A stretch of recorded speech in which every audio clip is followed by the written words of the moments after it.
nama Tuhan, sidang jemaat Tuhan yang diberkati pada pagi hari ini. Biarlah hari ini kita boleh merasakan hadirat Tuhan untuk kita bersama-sama bersekutu, baik jemaat yang ada di rumah maupun dimanapun berada. Mari kita nikmati hadirat Tuhan lewat pujian dan penyembahan kita pada hari ini. Dengan ucapan syukur kita naikkan dua ucapan syukur kita kepada Tuhan. Biarlah nama Tuhan senantiasa ada dalam kehidupan kita. Dan kita selalu mengucap syukur akan setiap kebaikannya dalam kehidupan kita. Haleluya.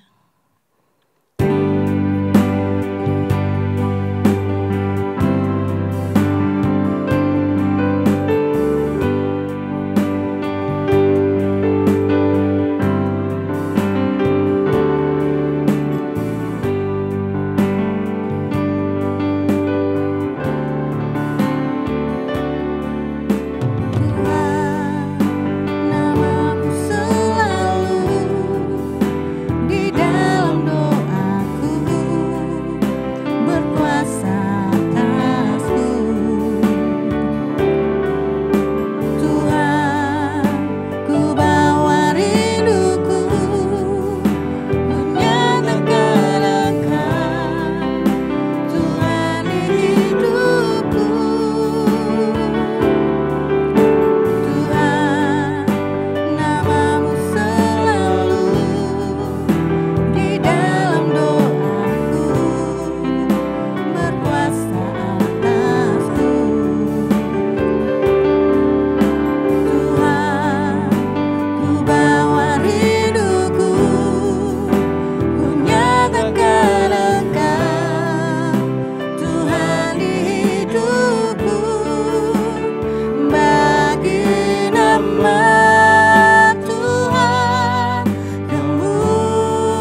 hadirat Tuhan melawat kehidupan kita dimanapun kita berada.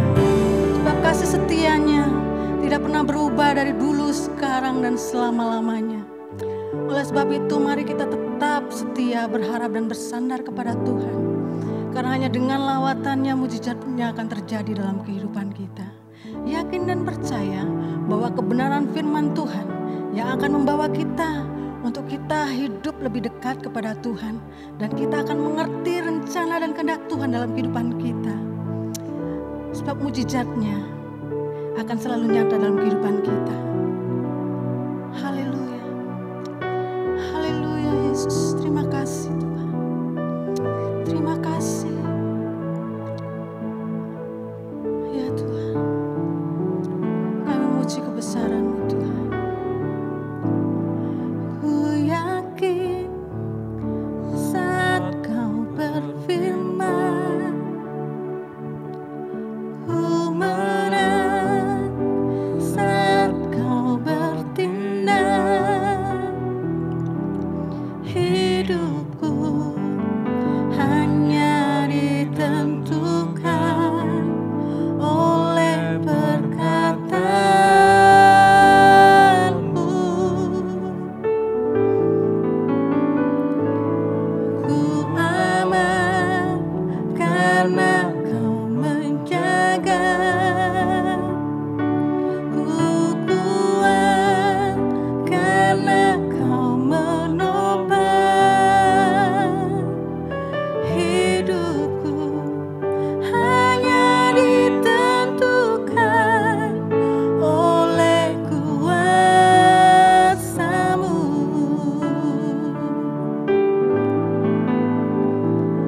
Bagi Tuhan tak ada yang mustahil. Bagi Tuhan tak ada yang tak mungkin. Mujizatnya disediakan bagiku. Ku diangkat dan dipulihkannya. Mari kita imani. Ku yakin saat Kau berfirman, ku menang saat Kau bertindak. Hidupku hanya ditentukan oleh perkataan-Mu. Ku aman karena Kau menjaga. Amin. Haleluya. Ku kuat karena Kau menopang. Hidupku hanya ditentukan oleh kuasa-Mu. Katakan dengan penuh iman. Bagi Tuhan tak ada yang mustahil. Bagi Tuhan tak ada yang mustahil. Bagi Tuhan tak ada yang tak mungkin. Mujizatnya disediakan bagiku. Ku diangkat dan dipulihkannya. Tuhan tak ada yang mustahil. Bagi Tuhan tak ada yang tak mungkin. Mujizatnya disediakan bagiku. Ku diangkat dan dipulihkannya. Bagi Tuhan tak ada yang mustahil. Amin. Imani. Sebab hidup kita adalah milik Tuhan. Hidup hidup kita ada di tangan Dia, kita akan merasa aman bersama Dia. Haleluya. Disediakan bagiku, ku diangkat dan dipulihkannya. Mujizatnya disediakan bagiku, ku diangkat dan dipulihkannya. Ku diangkat dan dipulihkannya. Haleluya. Haleluya. Terima kasih Tuhan. Kami mengimani setiap pujian yang kami naikkan di hadapan-Mu, bahwa hidup kami ditentukan oleh perkataan-Mu. Kami selalu merasakan keamanan dan kenyamanan bersama dengan Kau. Untuk kami Tuhan boleh hari ini Tuhan menikmati hadirat-Mu, bersama-sama Tuhan bersekutu Tuhan, bersama keluarga kami dimanapun kami berada ya Tuhan. Kami yakin dan percaya bahwa kuasa-Mu yang sanggup memulihkan hidup kami, bahwa kuasa-Mu yang akan sanggup Tuhan memulihkan bangsa dan negara kami. Dan hanya firman-Mu saja ya Tuhan yang kami yakini dan kami imani, bahwa hanya bersama-Mu Tuhan kami akan mendapatkan pengharapan dan kekuatan baru. Kami yakin dan percaya Tuhan, Engkau Allah yang telah mempersiapkan hamba-Mu untuk Tuhan berkata-kata Tuhan untuk menyampaikan isi hati-Mu. Kami yakin dan percaya kuasa Roh Kudus-Mu yang akan senantiasa memberikan kekuatan bagi kami, memberikan penghiburan bagi kami, untuk kami tetap berpegang teguh terhadap kebenaran pada firman-Mu. Dan terima kasih Tuhan, kami mau sambut kebenaran pada firman-Mu hanya di dalam nama Tuhan kami Yesus Kristus. Kami mengucap syukur dan berdoa. Haleluya. Amin. Shalom Bapak Ibu Saudara yang dikasihi Tuhan. Saya bersyukur kita semua masih diberikan kesempatan untuk beribadah, mendengarkan firman Tuhan, dan saya terus berdoa agar kita semua selalu dalam lindungan Tuhan, selalu dalam penyertaan Tuhan. Baik, kita akan belajar kebenaran firman Tuhan yang saya beri tema tentang persepsi. Di persepsi ini adalah proses penilaian seseorang terhadap segala sesuatu yang diterima oleh panca inderanya.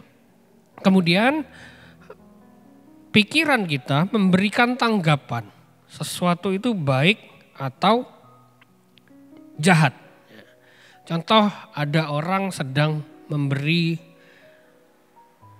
kepada pemulung uang. Nah, itu kita tangkap dengan penglihatan kita, dengan pendengaran kita, dengan mungkin apa yang kita rasakan suasananya pada saat itu. Lalu kita beri tanggapan, oh orang itu baik. Nah, itulah persepsi. Dalam Amsal 11 ayat yang 20 dikatakan, orang yang serong hatinya adalah kekejian bagi Tuhan. Tetapi orang yang tak bercela jalannya dikenannya. Nah, salah satu penyebab hati yang serong ini adalah persepsi yang tidak benar. Jadi menganggap sesuatu itu baik, tapi ternyata kita sedang tertipu dengan apa yang kita tangkap. Misalnya orang tadi memberikan kepada pemulung.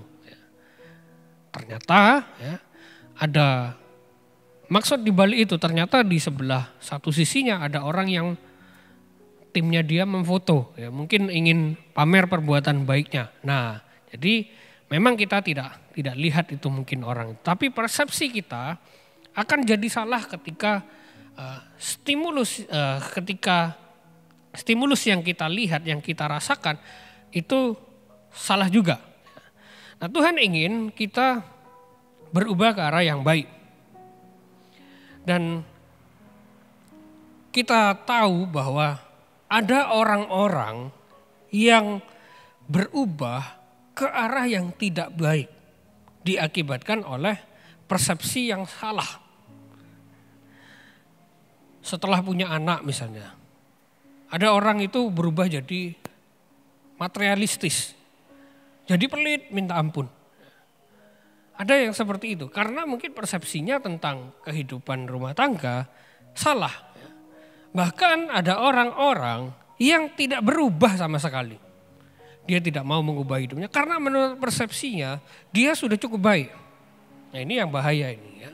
Karena dia menganggap segala sesuatu itu baik, makanya dia tidak perlu berubah kemanapun karena sudah baik. Mau berubah kemana lagi? Nah, padahal dia sedang ditipu dengan keadaannya sendiri. Nah inilah bahaya persepsi yang salah. Dan di Amsal tadi dikatakan bahwa ketika persepsi itu salah, cenderung hatinya itu serong. Dan itu adalah kekejian bagi Tuhan. Nah persepsi ini menentukan sikap. Jadi kita tahu persepsi adalah penilaian kita terhadap apa yang kita tangkap melalui panca indera kita. Lalu kita beri tanggapan itu baik atau tidak. Contoh. Ada seseorang mungkin yang tidak bisa menerima keadaan dirinya, keadaan fisiknya mungkin pendek, kurang tinggi kayak saya, mungkin wajahnya dia anggap tidak cantik, ya, tidak tampan. Ya. Akhirnya dia punya persepsi bahwa aku adalah orang yang jelek, yang tidak diberkati Tuhan dengan fisik yang bagus. Kita punya persepsi seperti itu, akhirnya apa sikap kita? Bisa jadi minder. Nah ketika persepsi ini diulang-ulang terus, akhirnya itu tertanam dalam hati kita dan sikap kita akan jadi minder. Ketika ada orang misalnya lagi bercanda, tidak sengaja mungkin bicarakan soal fisik kita, akhirnya kita jadi semakin minder, semakin mungkin cemas, lama-lama depresi, lama-lama gila. Bisa jadi seperti itu, akibat persepsi yang salah. Padahal kan Tuhan itu menciptakan segala sesuatunya baik. Ya. Ada suatu kutipan yang mengatakan, we are all born so beautiful. The greatest tragedy is being convinced we are not. Ya. Artinya kita semua terlahir sangat cantik. Tapi tragedi yang terbesar adalah kita mau meyakini itu atau tidak. Nah apalagi ketika persepsi kita salah, kita didukung dengan persepsi orang lain yang juga salah. Oh iya kamu ini enggak cantik, ya kamu itu enggak ganteng, badanmu jelek, ya kan. Ditambah seperti itu, wah makin parah. Ya. Jadi dari persepsi inilah yang akan menentukan bagaimana kita bersikap, bagaimana kita juga mau berubah. Misalnya kita lihat kita punya persepsi yang salah tadi tentang diri kita sendiri. Lalu persepsi kita diubah, ya, pikiran kita diubah melalui informasi-informasi yang masuk. Dan ketika persepsi kita berubah, maka kita akan bisa mengubah sikap kita menjadi bersyukur dengan keadaan yang kita punya. Nah Bapak Ibu bisa lihat di layar bahwa ini adalah proses bagaimana seseorang memiliki persepsi. Jadi yang pertama ini adalah stimulus. Ya, tadi sempat saya singgung kata stimulus ini. Stimulus ini adalah segala sesuatu yang ditangkap oleh panca indera kita. Entah warnanya, entah suaranya, baunya, rasanya, itu adalah stimulus ya, yang ditangkap oleh panca indera kita. Misalnya kita lihat ada sesuatu benda cair. Warnanya putih. Baunya bau seperti keju.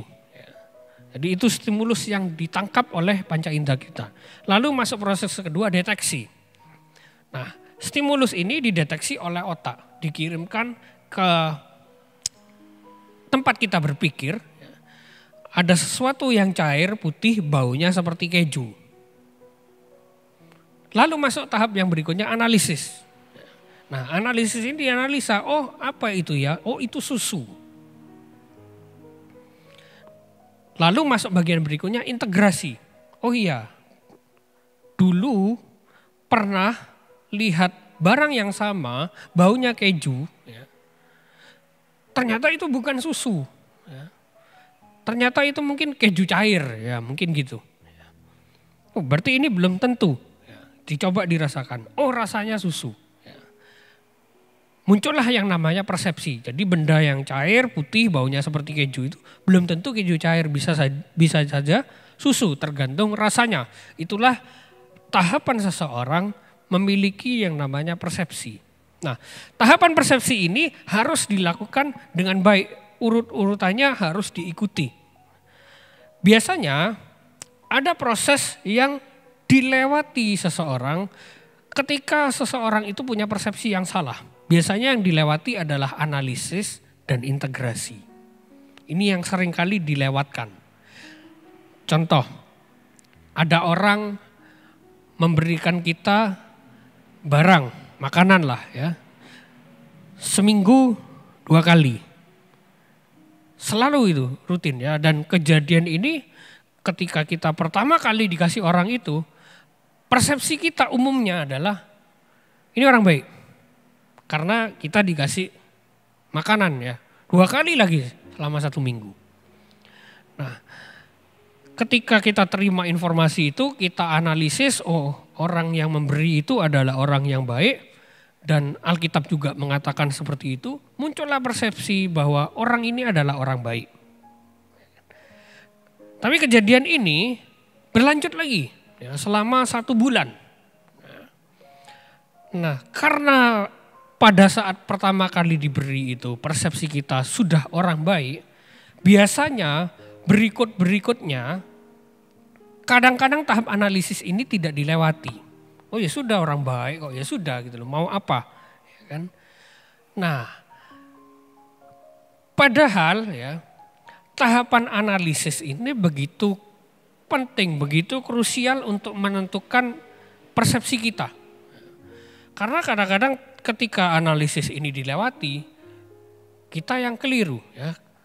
Contoh, bagaimana harusnya menganalisis? Oh, orang yang berbuat baik jangan-jangan ada maunya. Jadi ini pikiran negatif, tapi pikiran negatif ini bukan sesuatu yang buruk. Jadi motivasinya ketika kita punya pikiran yang negatif ini untuk mewarning kita supaya kita berhati-hati agar kita tidak terjebak. Karena ketika kita tidak punya pikiran buruk sama sekali, pikiran positif terus, ini juga berbahaya, tidak seimbang. Akhirnya kalau ya benar orang itu memang berbuat baik, tapi kalau tidak ada maunya, ya kan, kita yang rugi. Ya kan. Perlu dianalisis, kita tanya mungkin sekedar guyon lah, oh kenapa kok aku dikasih ya kan.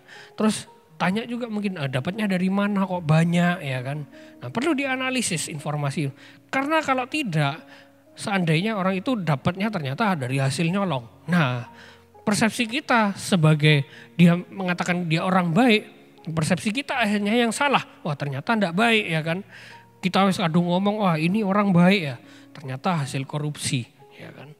Nah, ada banyak hal yang bisa dijadikan contoh dari segala kehidupan kita, selalu ada yang namanya persepsi.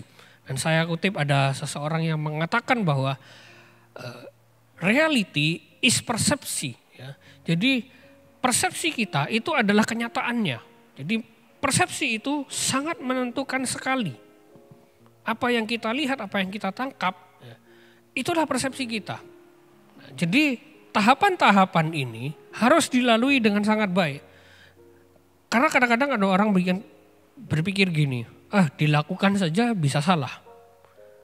Tidak dilakukan juga salah, jadi lebih baik tidak usah dilakukan. Nah ini kebalik. Ya kan? Dilakukan yang benar saja salah, bisa salah ya kan. Apalagi tidak dilakukan dengan benar. Ya kan?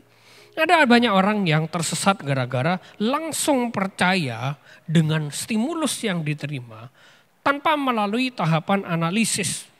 Tanpa melalui integrasi, melalui informasi-informasi lain yang diterima, langsung memunculkan yang namanya persepsi. Nah ini yang berbahaya. Biasanya ini malah dari orang-orang terdekat yang kita sudah percaya. Ternyata kalau kita mau belajar dari kebenaran firman Tuhan, Yudas itu kurang dekat apa dengan Tuhan? Sangat dekat sekali. Bahkan kawan-kawannya tidak pernah tahu bahwa Yudas itu akan berkhianat. Tapi kenyataannya justru orang terdekatnya itulah yang menyerahkan Yesus. Jadi dari sini kita akan lihat persepsi seseorang belum tentu benar. Nah apa saja yang mempengaruhi persepsi? Yang pertama adalah pengalaman. Pengalaman ini berperan sangat penting bagi yang namanya persepsi. Misalnya tadi dikasih orang, dulu juga pernah ya, dikasih orang itu sering, ternyata orang itu ada maunya. Akhirnya kita punya persepsi ketika ada orang yang sering ngasih, persepsi kita hati-hati. Tidak selalu orang itu baik, jangan-jangan ada maunya, munculkan persepsinya, hati-hati ya kan. Nah, apakah pengalaman ini bisa dijadikan kebenaran? Tidak. Ya. Jadi pengalaman bukan kebenaran, tapi pengalaman ini rambu-rambu. Karena tidak semua pengalaman itu bernilai kebenaran. Bisa saja orang yang lain memang baik. Bisa saja memang karena dia berjanji sama Tuhan, ketika dia diberkati, dia memberkati banyak orang. Ya. Ada satu kasus yang sudah saya selidiki selama 1 minggu ini, selama masa kuliah. Ada seorang pendeta bernama Chris Walford. Dia seorang penganut snake handling. Jadi ketika ibadah ada ritual memegang ular dan itu dia salurkan juga kepada jemaatnya yang mau. Ini sebagai ritual untuk mengatasi yang namanya rasa takut akan mati. Dan bagi dia memegang ular ini adalah bentuk ketaatan dari Markus 16. Ayat 17 dan 18 di situ ditulis. Tanda-tanda ini akan menyertai orang percaya, mereka akan memegang ular dan meminum racun. Dia juga minum racun.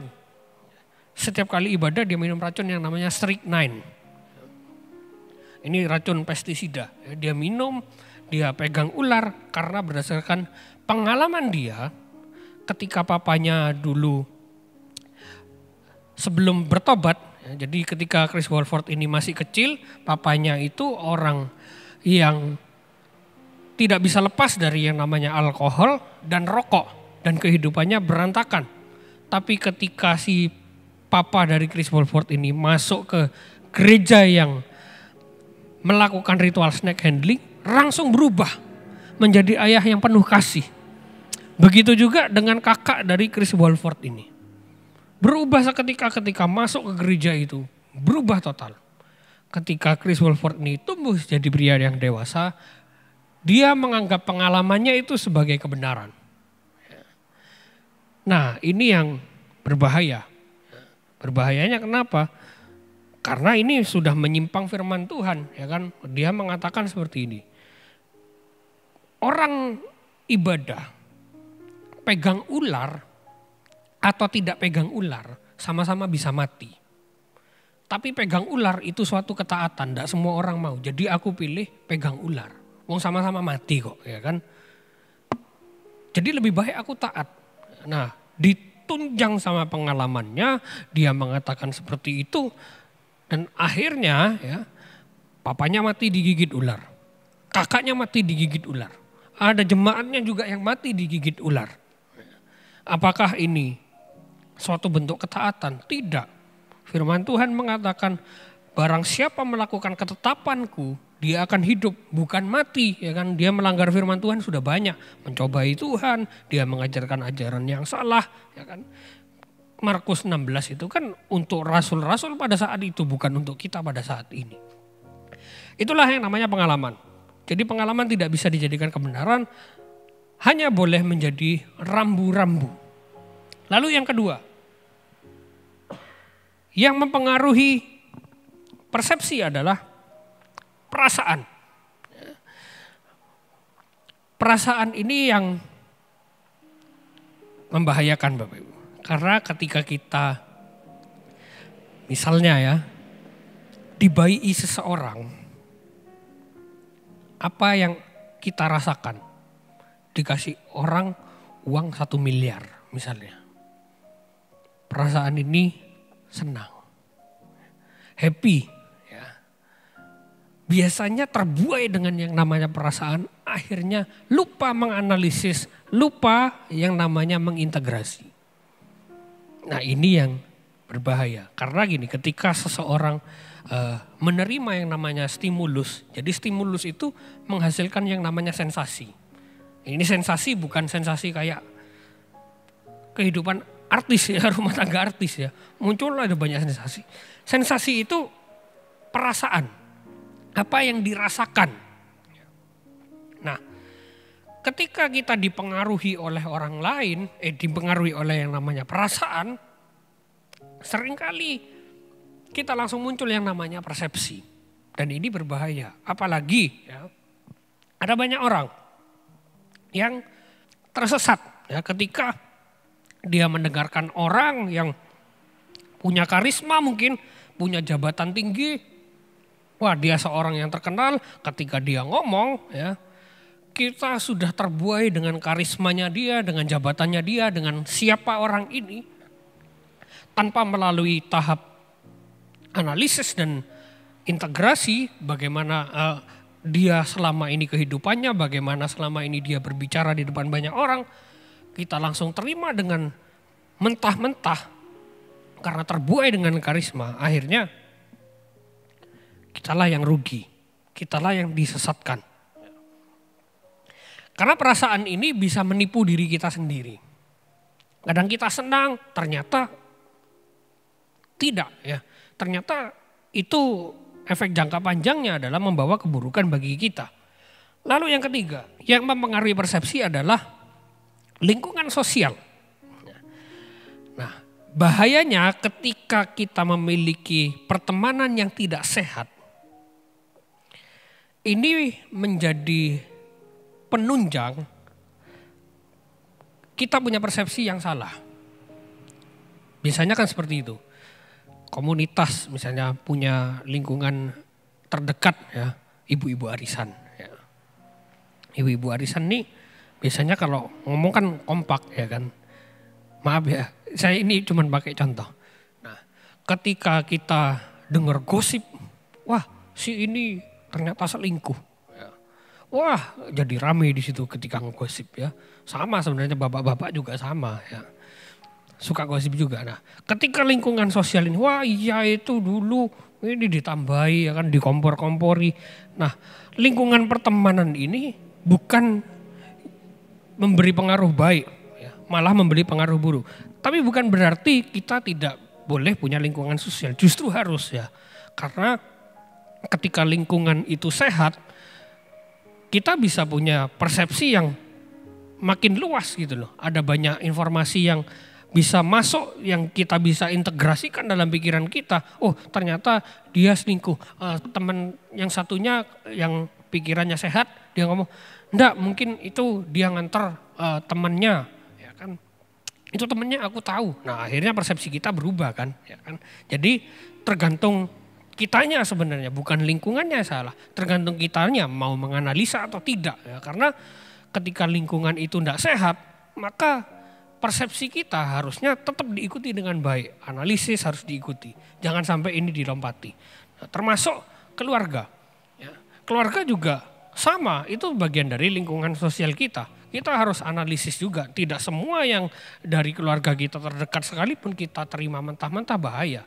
Karena ada banyak orang yang mengalami kasus ya dia seperti menipu orang lain karena terima informasi yang salah dari keluarganya.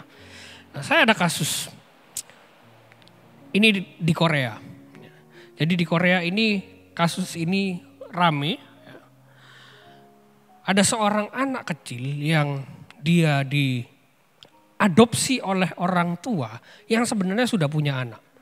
Jadi anak perempuan ini diadopsi, tapi setelah 9 bulan diadopsi, si anak ini meninggal. Padahal ya, yang mengadopsi ini, yang laki itu bekerja di stasiun televisi, yang perempuan penerjemah bahasa. Keduanya public figure, dikenal orang. Ketika anak kecil ini dimasukkan di sekolah, ya, guru TK-nya itu sudah curiga. Kenapa ini kok sampai ada lebam gitu ya. Dibawa ke kantor polisi. Waktu di kantor polisi, akhirnya polisi memproses, ya kan, didatangi keluarganya, lalu dikembalikan lagi ke keluarganya. Padahal hukum di sana itu biasanya ketika ada kekerasan kepada anak, orang tua dan anak ini harus dipisah sementara waktu. Anak dititipkan di mungkin tempat penitipan anak ya. Dipisahkan supaya tidak terjadi lagi. Tapi ini dikembalikan. Dan proses ini sampai 3 kali terjadi. Ada orang yang melapor, orang yang melihat ya, anak ini kok didiamkan sendirian, dalih dari orang tuanya ketika diintegrasi sama polisi bilang, oh saya lagi menerapkan terapi dari Amerika gitu, bahwa anak ini harus ditinggalkan di mobil sendirian, itu terapi tidur ya kan. Lalu yang ketiga kali adalah guru TK-nya melaporkan lagi, dan ketiganya prosesnya sama, bahwa anak ini dikembalikan lagi ke orang tuanya, akhirnya mati. Nah, ternyata setelah diselidiki, kenapa polisi ini bertindak seperti ini? Ya, ketika saya dengar pertama kali berita ini polisinya tidak beresin. Ternyata benar, polisinya itu ternyata teman dari orang tuanya ini. Dia berpikiran seperti ini, tidak mungkinlah orang public figure itu menyiksa anak ini. Tidak mungkin seorang yang kehidupannya mapan, dia mengadopsi anak ini, lalu disiksa sampai mati. Anak ini parah Bapak Ibu. Jadi ada 8 tulang kalau tidak salah yang patah. Dan pankreasnya itu robek. Ya. Jadi terbelah jadi 2 katanya. Ada banyak organ dalam itu yang sudah busuk ya, karena ada angin di dalam tubuhnya.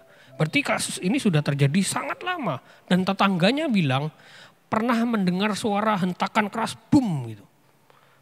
Ya dianalisa sama netizen itu dianalisa. Bagaimana mungkin seorang ibu bisa menghasilkan suara yang sangat kencang. Ya, bunyinya boom seperti itu. Sampai pankreas anaknya itu patah katanya. Ya, dianalisa, wah seorang ibu itu kalau mukul tidak akan punya kekuatan sekeras itu. Ya, jadi dianalisa, wah harus 360 Newton ya kalau tidak salah itu. Baru pankreas itu bisa patah dan tulang-tulang itu bisa patah. Tidak mungkin seorang ibu itu bisa seperti itu. Lalu si orang-orang di internet ini menganalisa, oh harus orang yang jago karate ya ditendang. Ternyata kekuatan tendangan tidak sampai seperti itu. Si wartawan mencoba. Oh paling gampang itu kalau ibu rumah tangga loncat dari sofa, anaknya di bawah diinjek. Bener, hasilnya sekitar 3.600 Newton. Ya. Wah berarti anak ini sudah disiksa sedemikian parah. Jadi akibat lingkungan sosial ya, sekedar percaya. Ya, jadi kalau di Korea itu penyelidikan suatu kasus itu ditangani 1 tim polisi. Ya, dan 5 orang ini polisi ini akhirnya dihukum berat. Ya. Jadi persepsi dia karena mungkin dia percaya itu temannya tidak mungkin melakukan seperti itu. Public figure tidak mungkin seperti itu. 1 timnya akhirnya percaya seperti itu. Dan akhirnya apa? Anak ini jadi korban kekerasan. Ya. Lihat bagaimana persepsi itu dipengaruhi lingkungan sosial yang tidak sehat. Dan menghasilkan sesuatu dampak yang luar biasa, kematian seseorang. Lingkungan sehat pun tidak menjamin kita punya persepsi yang baik. Makanya tahapan itu tidak boleh dilewatkan. Nah Bapak Ibu Saudara, yang mempengaruhi persepsi ini ada pengalaman, perasaan, dan lingkungan sosial. Dan ini semua harus dianalisis. Pikiran kita harus menganalisis dan tentu dengan bantuan yang namanya firman Tuhan. Karena ya, saya berani bersaksi bahwa firman Tuhan itu satu-satunya kebenaran yang ada di muka bumi ini. Tidak ada yang lain yang bisa bernilai kebenaran semutlak firman Tuhan ini. Beberapa saat lalu saya hampir tidak percaya dengan yang namanya firman Tuhan ketika menyelidiki Chris Worford ini, ada yang mengatakan Markus 16 itu tidak asli ya. Itu selundupan ya, pasal-pasal selundupan. Tapi ternyata setelah saya selidiki, saya tanya beberapa teman saya yang mempelajari tentang ini, itu masih bagian dari firman Tuhan. Hampir saja tidak percaya, Markus 16 saja. Ya. Nah makanya ketika saya yakin bahwa ini sudah benar ya bahwa ini memang bagian dari firman Tuhan, tidak ada alasan lagi untuk ragu bagaimana firman Tuhan itu mempunyai nilai kebenaran atau tidak. Yang pasti firman Tuhan itu sangat bernilai kebenaran. Jadi firman Tuhan ini sangat menolong kita untuk kita bisa menganalisis pengalaman, menganalisis stimulus yang kita terima, menganalisis lingkungan sosial kita, menganalisis perasaan kita. Karena kadang-kadang pengalaman itu bisa menipu, perasaan apalagi, lingkungan sosial sangat bisa menipu. Satu-satunya yang tidak bisa menipu adalah firman Tuhan. Memang harus belajar, butuh pengorbanan untuk banyak cari tahu. Makanya hidup ini sebenarnya bergantung kepada firman Tuhan, Bapak Ibu. Kalau kita tidak punya banyak kemauan untuk belajar banyak hal akan dunia ini, kita akan sangat ketinggalan. Ya, sangat luas sekali bahwa dalam firman Tuhan ada banyak hal yang bisa kita pelajari. Ya. Ini tugas kita masing-masing. Yang menjalani hidup ini kita masing-masing. Ya. Tapi saya mau bagikan bahwa firman Tuhan pasti bisa menolong Bapak Ibu Saudara dan saya. Amin Bapak Ibu. Ya. Nah, change is not risky, being stagnant is. Artinya berubah itu tidak punya resiko. Tapi ketika kita tidak berubah, beresiko sangat besar. Berubah itu harus. Tapi ingat, persepsi kita harus ditundukkan kepada Kristus, harus ditundukkan kepada firman Tuhan. Jangan karena persepsi kita, karena pikiran kita sudah memimpin kita, akhirnya kita melupakan yang namanya firman Tuhan. Kita punya persepsi yang salah. Dan lebih baik aku berdiri dengan Yesus dan diadili oleh dunia daripada aku berdiri dengan dunia dan dihakimi oleh Yesus Kristus. Jangan memaksakan persepsi dunia yang mungkin banyak orang mengatakan, wah itu baik, itu baik-baik saja, tidak ada dosa di atas itu. Menguasai hidup kita dan akhirnya kita sendiri yang rugi. Jangan hanya karena banyak orang ya mengatakan seperti itu kita anggap benar. Makanya beberapa waktu ini saya bergumul. Kenapa sistem demokrasi itu sebenarnya tidak sehat? Karena ketika orang berdemokrasi, ketika orang yang banyak yang jahat, maka kejahatanlah yang berkuasa. Ya. Tapi ya sudahlah, karena kita sudah lahir di negara ini, kita hormati, kita ikuti. Ya. Mau tidak mau ya. Yang penting apa? Kita taat pada firman Tuhan. Apa yang Tuhan tetapkan bagi pemerintah kita, ya sudah. Itu ketetapan Tuhan, kita terima. Makanya orang-orang Kristen itu orang-orang yang dibaptis oleh roh dan api, kata Yohanes Pembaptis. Ya kan?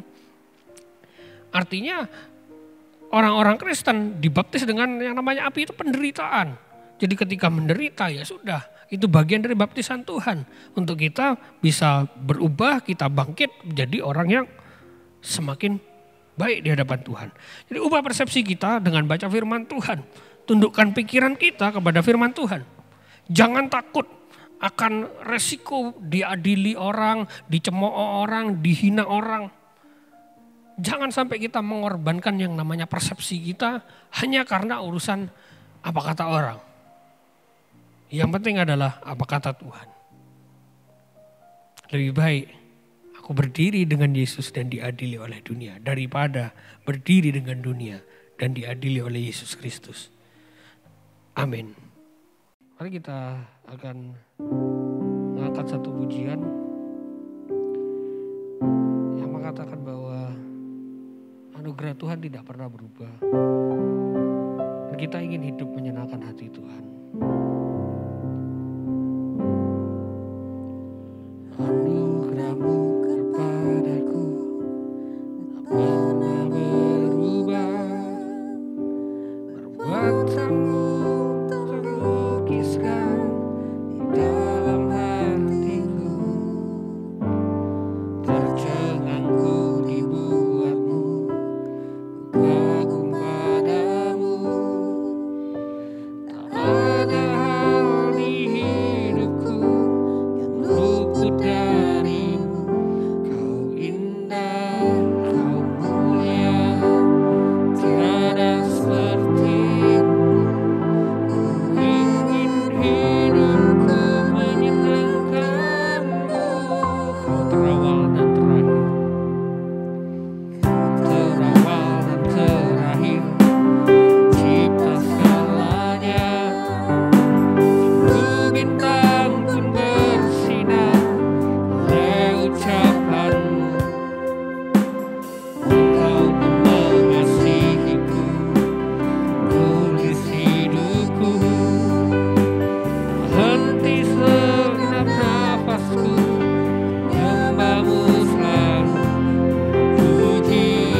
sejenak. Anugerah Tuhan tidak pernah berhenti bagi kita. Tuhan yang menciptakan kita semua, yang mengasihi kita. Apa balas kita kepada Dia? Tidakkah kita mau berubah? Dimulai dari diri kita dulu, dimulai dari persepsi kita, dari pandangan kita. Agar hidup kita terus menyenangkan hati Tuhan, mengurangi banyak kesalahan, dan Tuhan berkenan bagi hidup kita. Karena hidup kita adalah persembahan, satu-satunya persembahan yang Tuhan inginkan. Persembahan yang indah, persembahan yang sudah diubahkan. Bukan persembahan yang kotor, bukan persembahan yang cacat, tapi persembahan yang indah. Mari kita mengubah hidup kita. Koreksi setiap kehidupan kami Tuhan. Agar kami tidak terus hidup di jalan yang salah. Terus pimpin kami Tuhan. Kau tolong kami Tuhan. Agar kami hidup di jalan-Mu, menyenangkan-Mu Tuhan. Memberikan hidup ini Tuhan. Bukan kehendakku lagi yang hidup, tapi kehendak-Mu yang hidup di dalam setiap hati kami. Segala puji, segala hormat hanya bagi nama-Mu Tuhan. Segala puji, segala hormat, segenap hatiku menyembah. Terimalah segenap hidupku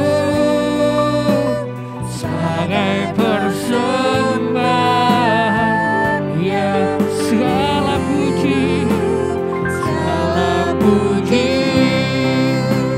segala hormat, segenap hatiku menyembah. Terimalah segenap hidupku sebagai persembahan yang hidup, persembahan yang hidup, sebagai persembahan yang hidup. Waktu saya serahkan kepada Bapak Gembala. Tuhan, kami bersyukur firman-Mu telah Kau sampaikan lewat hamba-Mu. Biarlah itu menolong kami Tuhan untuk dapat merubah persepsi kami, terutama tentang Engkau dan kehidupan kami ya Bapak. Terima kasih Tuhan, Engkau terus berbicara kepada kami dan mengubah kami untuk menjadi seperti apa yang Kau mau. Bapak, terima kasih berkati hamba-Mu yang telah menyampaikan firman-Mu. Berkati semua kami yang telah mendengar firman-Mu dan akan menyimpan dalam hati serta melakukannya dalam hidup kami.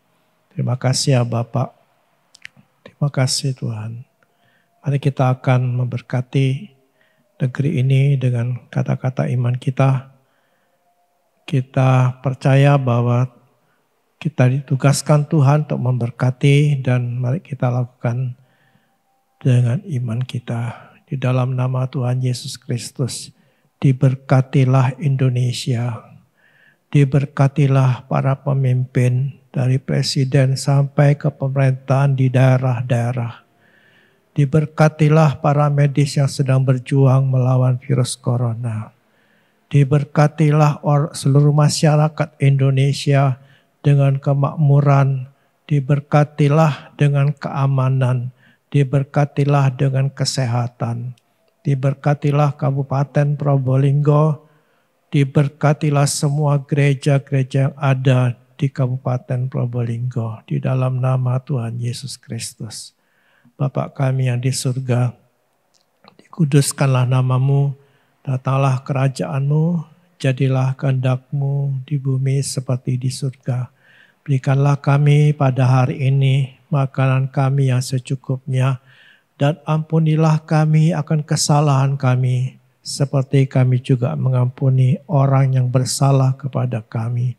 Dan jangan bawa kami ke dalam pencobaan, tetapi lepaskanlah kami daripada yang jahat, karena Engkau-lah yang punya kerajaan, kuasa, dan kemuliaan sampai selama-lamanya. Amin.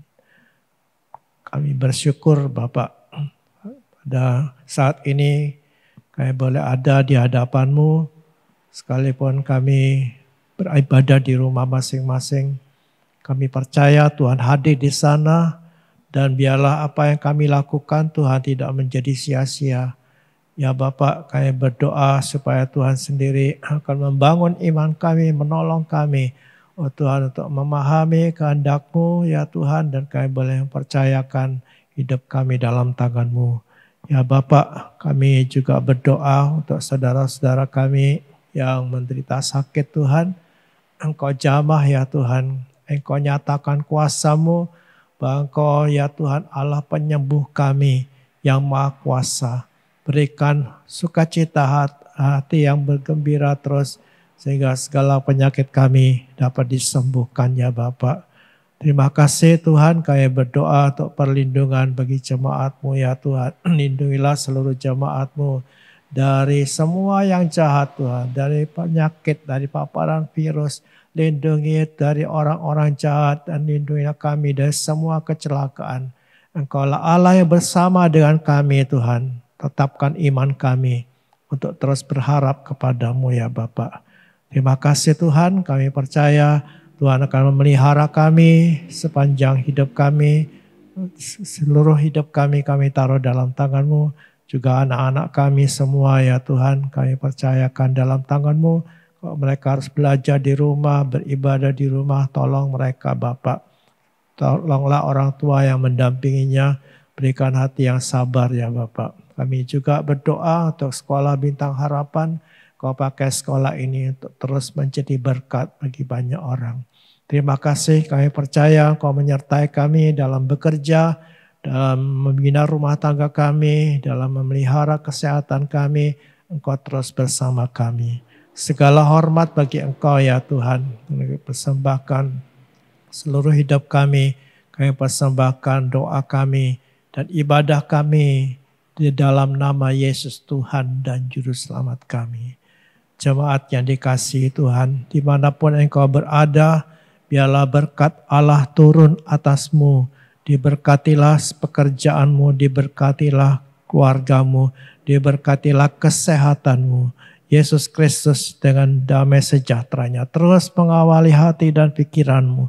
Dan Roh Kudus menuntun saudara menjadikan engkau berkat bagi banyak orang. Di dalam nama Tuhan Yesus Kristus. Amin. Tuhan memberkati semua. Biarlah kita terus jaga kesehatan kita dan terus berdoa agar semua yang terjadi akan dikendalikan Tuhan dan kita diluputkan dari semua yang jahat. Amin. Puji Tuhan.